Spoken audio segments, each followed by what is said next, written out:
So CYC just launched the Proton. I'm gonna get this installed and let's see what this thing can do. You don't wanna miss this one. So this bike is a bike we previously used for the Photon Gen 2. I already got the bike stripped and naked. You can see like the bottom brackets out. So I'm gonna install it on this bike to make it easier. The battery's already installed. This is a Proton motor, which is the bigger brother of the Photon.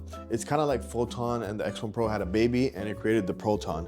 It looks really cool, it looks amazing. I did a couple other videos on this motor.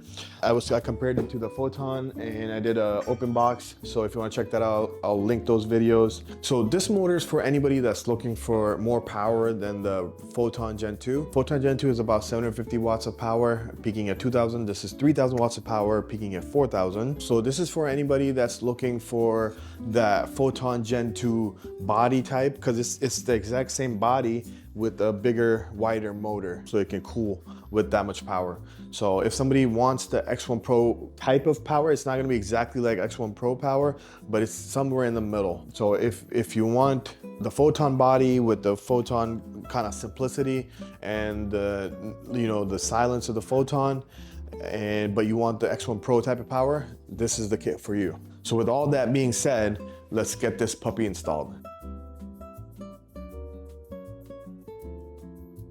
Next, I'm gonna put the A-frame right here with the 2 bolts provided with the A-frame. So this is a 63 millimeter bottom bracket, so I'll have to use all 3 spacers that come with the 83 millimeter kit. Just line up the hole.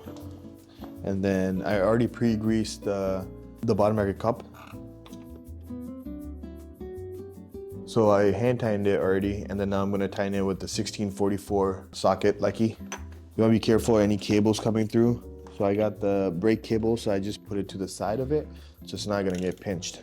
So now you have to put the spindle in. I'm gonna add some grease. And then you go on the drive side, and the one with the notch right here, you put it through, you have it on the drive side. Put the spindle in, and then you'll hit some resistance, and that's good. And then you get your mallet and gently tap it in.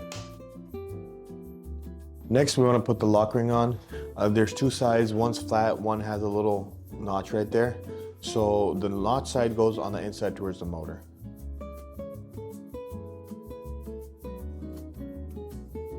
All right, so you put this 1/2 millimeter spacer on, and then you put the crank on.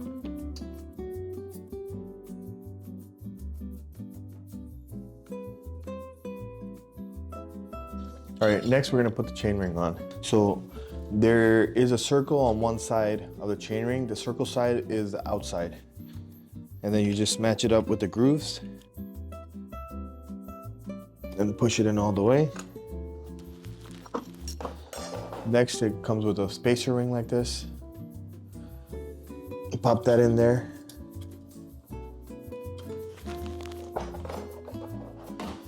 And then you got the chain cover.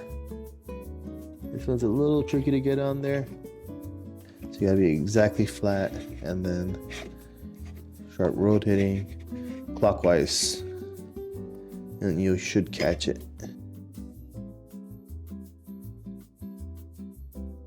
You can also add some grease on there so it goes in easier, but that's okay.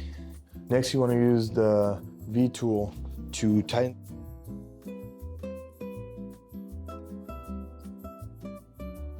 Next, you want to put the chain on.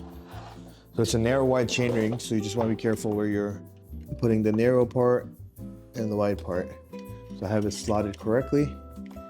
And then once that's on, you want to take your V tool and put it in 2 of the holes, and then just tighten it. You want to put the chain on first because it acts as the chain just holds it down.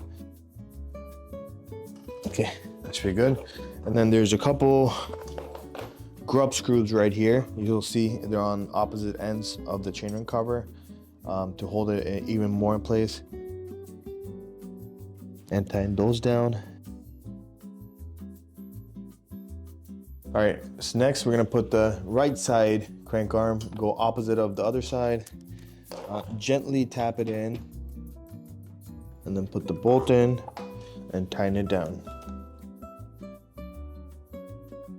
Next, we're gonna mount the Intuition display. So already taking the screws out from here. We're gonna put the button. The great thing about the CYC system is you don't have to take pretty much anything off. It's a quick install. Generally, you would have to take the grip off, brakes off, everything off. So in here, it's like a clamp. You just unscrew it, separate it, and then here, and mount it. So like the total build time for something like this would be probably 1 to 2 hours. If you've never done it before, then maybe 2 hours, 2.5 hours. It's a great weekend project with the kids or the family. Next is the throttle. Same quick clamp kind of throttle, which is great. Now let's install the wire harness. So just match the plugs, plug in the display and the throttle. Just, you know, if it's a circular plug, just line up the arrows and firmly push it in. Don't force it if it's not there, because you're gonna bend the pins. And then let it run down to, I mean, we'll clean it up later, but for now, you just plug it into the wire harness area. So we're just gonna plug it in and then run the speed sensor to the other side. All right. Then for the speed sensor, you just want to kind of wrap it around. Wrap around this cable, and I can shorten the length by wrapping it around later, but we're just gonna have it hooked up here, and I'll kind of tuck it in under the brake cable right here.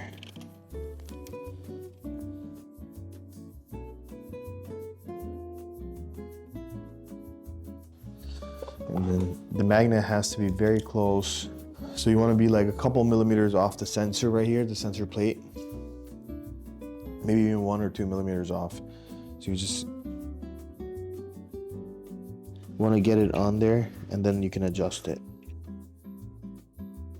And then you adjust it where it's gonna not strike it, but it's gonna be very close. So something like that, where it's literally like a 2 millimeter space in the middle. And obviously you can test it out, and if it doesn't work, then there's a screw underneath here of the speed sensor. You just make that looser and push the speed sensor and tighten it down. You can adjust it. All right, so this build is done. Fairly easy and straightforward build. Now I'm just gonna plug in the battery and clean up some of the wires, and we'll take it out for a test ride.